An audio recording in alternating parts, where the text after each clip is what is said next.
열왕기상 20장 26절에서 34절 말씀.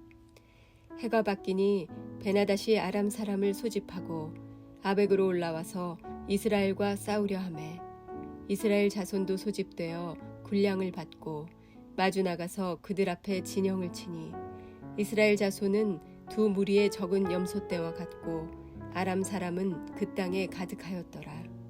그때 하나님의 사람이 이스라엘 왕에게 나와 말하여 이르되 여호와의 말씀에 아람 사람이 말하기를 여호와는 산의 신이요 골짜기의 신은 아니라 하는도다. 그러므로 내가 이 큰 군대를 다 내 손에 넘기리니 너희는 내가 여호와인 줄을 알리라 하셨나이다 하니라. 진영이 서로 대치한 지 7일이라. 일곱째 날에 접전하여 이스라엘 자손이 하루에 아람 보병 10만 명을 죽이매 그 남은 자는 아벡으로 도망하여 성읍으로 들어갔더니 그 성벽이 그 남은 자 2만 7천 명 위에 무너지고 베나닷은 도망하여 성읍에 이르러 골방으로 들어가니라. 그의 신하들이 그에게 말하되 우리가 들은즉 이스라엘 집의 왕들은 인자한 왕이라 하니 만일 우리가 굵은 배로 허리를 동이고 테두리를 머리에 쓰고 이스라엘의 왕에게로 나아가면 그가 혹시 왕의 생명을 살리리이다 하고 그들이 굵은 배로 허리를 동이고 테두리를 머리에 쓰고 이스라엘의 왕에게 이르러 이르되 왕의 종 베나닷이 청하기를 내 생명을 살려주옵소서 하더이다. 아합이 이르되 그가 아직도 살아있느냐 그는 내 형제이니라.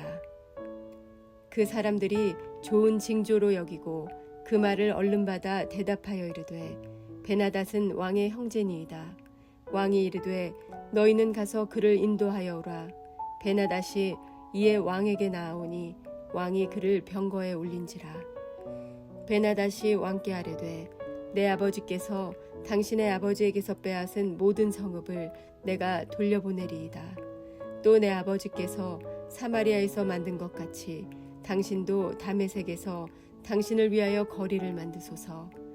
아합이 이르되 내가 이 조약으로 인해 당신을 놓으리라 하고 이에 더불어 조약을 맺고 그를 놓았더라. 아멘.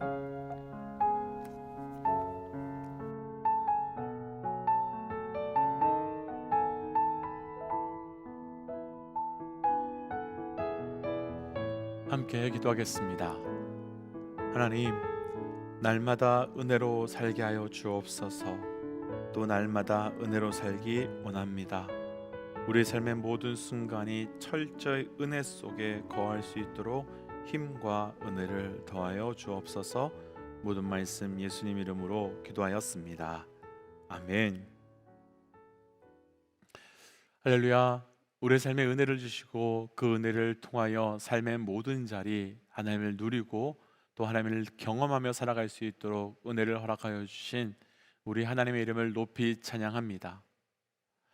오늘 우리가 함께 나눌 말씀의 제목은 하나님 은혜의 결과, 하나님 은혜의 결과라고 하는 말씀의 제목으로 하나님께서 사람들에게, 그러니까 여기서 말하는 사람이라고 하면 단순히 믿음의 사람들 뿐만 아니라 믿지 않는 사람들까지 다 포함해서 그 모든 사람들에게 은혜를 주셨을 때 어떤 결과가 생기는가에 대해서 함께 좀 말씀을 묵상해 보려고 합니다.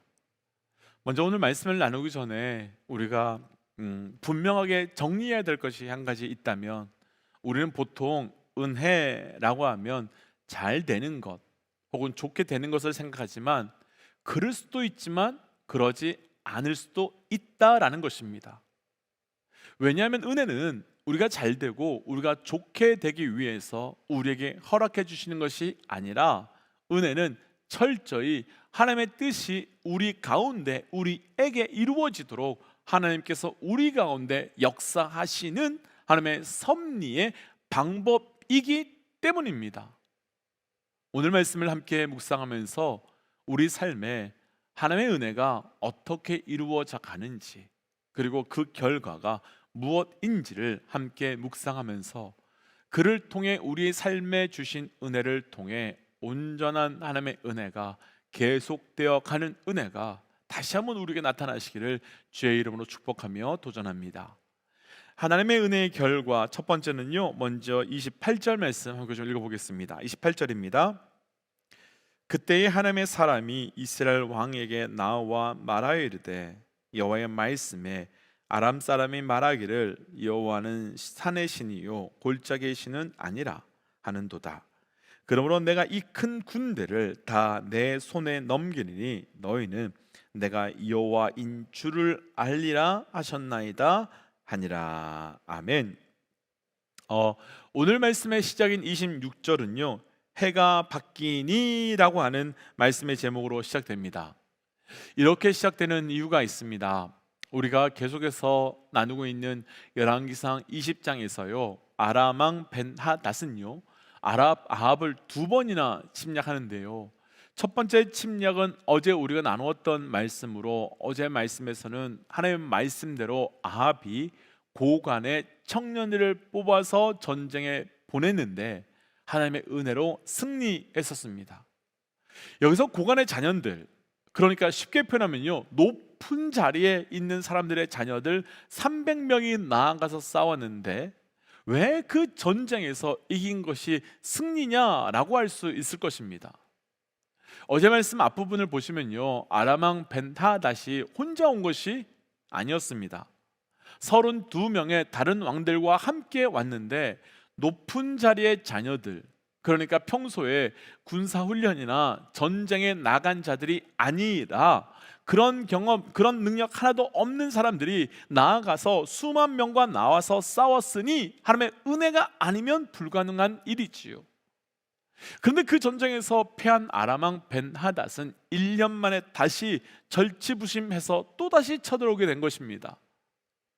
아마도 이번에는요, 지난번보다 더 강력한 준비와 더불어서 더 분노한 마음으로 올라왔을 것 같습니다. 그런데 우리가 이미 그 결과를 보았지만 이 전쟁의 끝은 어떻게 되었습니까? 이 전쟁의 끝은 어제 전쟁과 다름없이 완전한 승리로 이루어지게 되었습니다. 29절에서요, 이스라엘 자손이 아람 보병 10만 명을 죽였고 남은 자들은 아벡으로 다 도망가고 남은 2만 7천 명은 여리고성이 한순간에 무너졌듯이 아벡 성읍이 무너져서 죽게 되었고 벤하닷은 도망하여 성읍의 골방으로 숨게 되었다라고 말합니다.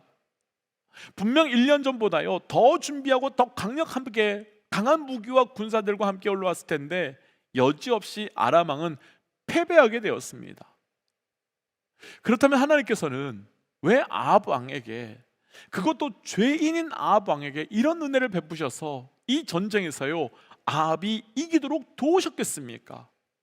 무엇 때문에 하나님께서는 우상 숭배를 하는 아합을 도와주신 것이겠습니까?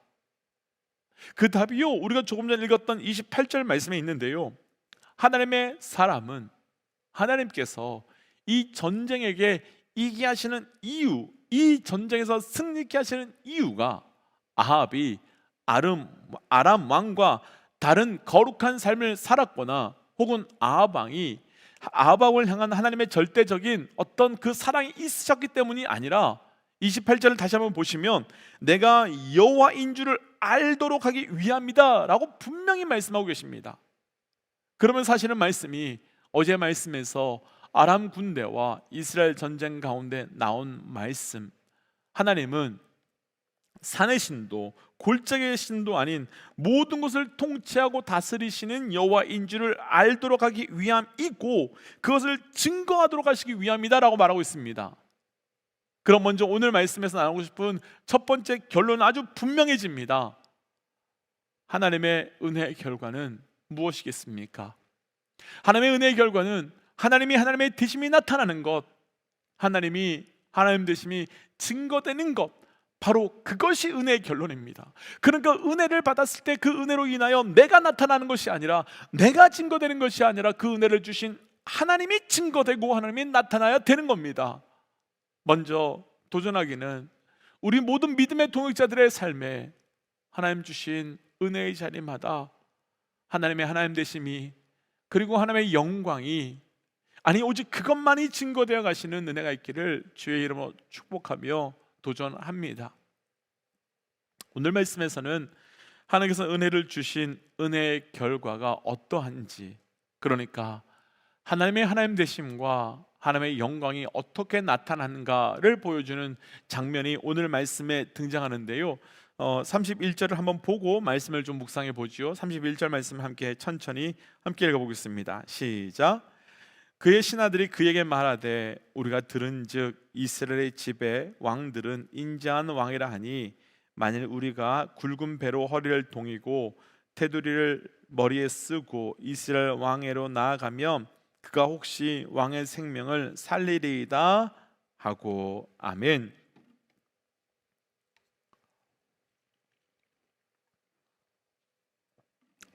많은 군사들이 죽었고요, 도망가게 되었습니다. 그런데 31절에서 신하들은 우리가 들었어요, 우리가 들었는데 이스라엘 왕은 인자한 왕이라고 들었으니까 우리가 굵은 배로 허리를 동이고 테두리를 머리에 쓰고 왕에게 나아가면 우리 생명을 살려줄 것입니다 라고 말합니다. 여기서 굵은 배로 허리를 동이고 테두리로 머리를 쓰고 왕에게 나아가자라고 의미하는 것이 있습니다. 이것은 이스라엘 백성들이 회개할 때, 그리고 자신이 죄인임을 자복할 때 하는 모습입니다. 그런데 우리가 방금 읽었던 31절 끝부분에서요, 혹시 우리의 생명을 살릴 것이다 라고 했는데 32절에서 아합은 벳하닷이 자신에게 나오자 아직 그가 살아 있었느냐 라고 말하면서 그는 내 형제이다 라고 부르는 장면이 나타납니다. 그럼 이때 아람 군대의 왕인 베나닷과 그의 신하들은 무엇을 경험하고 무엇을 고백할 수밖에 없게 되었겠습니까? 그렇죠, 하나님은 은혜로우시고 자비하시고 내가 교만하여 하나님의 나를 쳤고 하나님의 백성들을 죽였지만 그렇음에도 불구하고 하나님은 내가 엎드리고 회개하고 죄를 무릅쓰고 내가 허리를 동이고 엎드리면 하나님께서는 나와서 내가 잘못했다고 생명을 구걸하면 하나님께서 은혜를 베풀어 주심을 통하여 나는 살게 된다라고 하는, 그러니까 하나님이 어떤 분이신지를 드러나고 하나님의 허락한 은혜를 누림으로 하나님의 이름을 높이는 하나님의 영광의 사건으로 경험될 수밖에 없게 되는 겁니다. 먼저 저를 비롯한 우리 모든 믿음의 동역자들에게 축복하기는 우리 삶에 하나님께서 은혜를 허락하실 때마다 하나님의 하나님 되시는 그 은혜의 영광이 충만하게 나타나시기를 주의 이름으로 축복하며 도전합니다. 두 번째 하나님의 은혜의 결과가요, 오늘 본문의 32절입니다. 32절 함께 좀 읽어볼까요? 그들이 굵은 배를 허리를 동이고 테두리를 머리에 쓰고 이스라엘 왕에게 이르되 왕의 종 베나닷이 청하기를 내 생명을 살려주옵소서 하더이다. 아합이 이르되 그가 아직도 살아있느냐? 그는 내 형제니라. 아멘.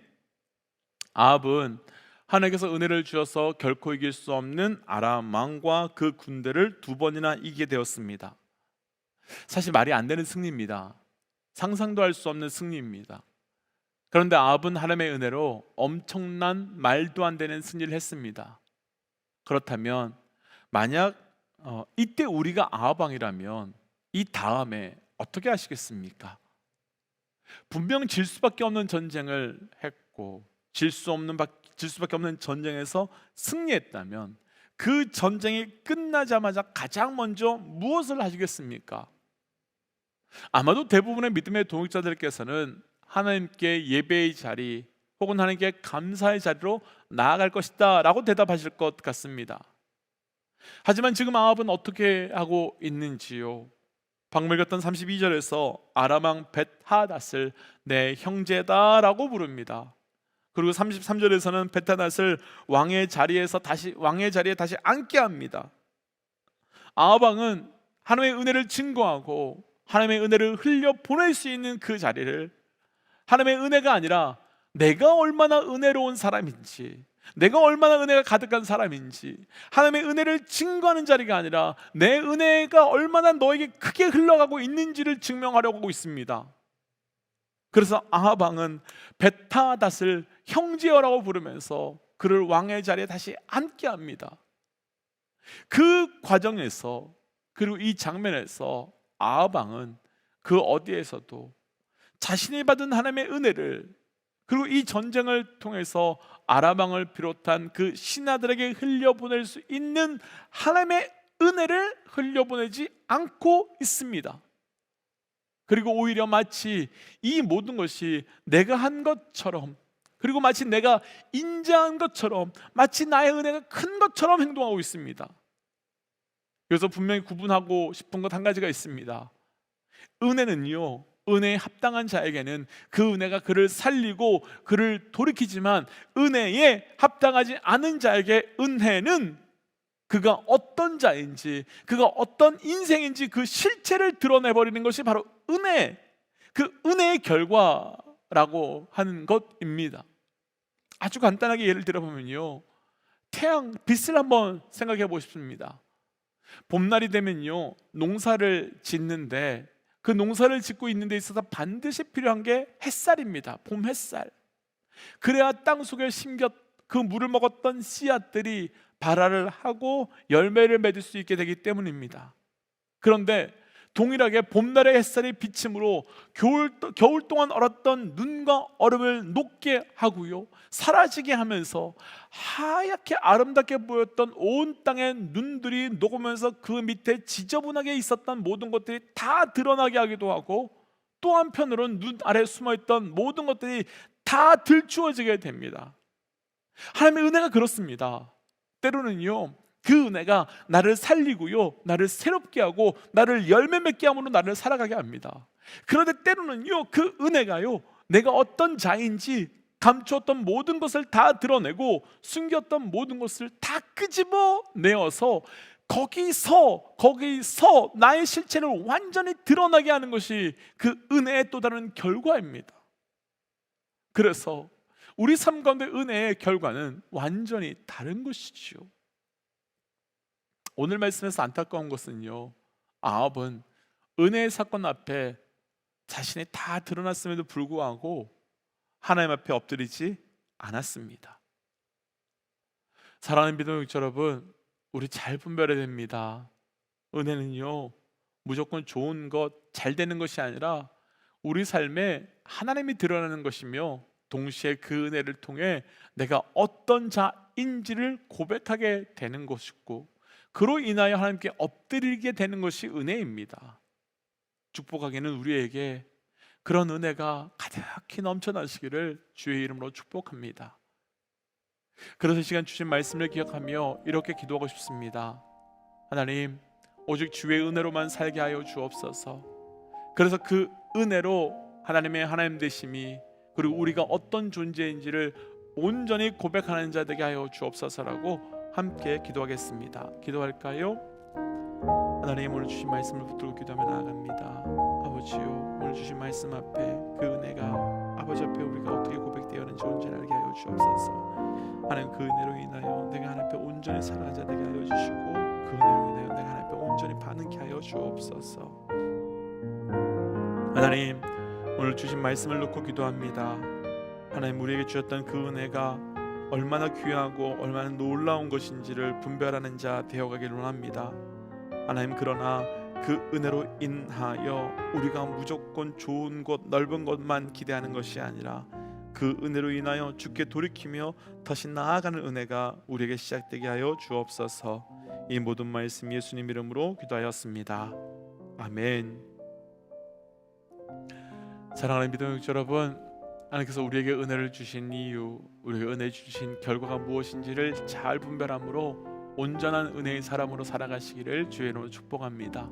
함께 선포하고 또 삶의 자리로, 기도의 자리로 나아가지요. 함께 선포하겠습니다. 하나님은 살아계십니다. 아멘. 승리하십시오. 함께 기도하겠습니다.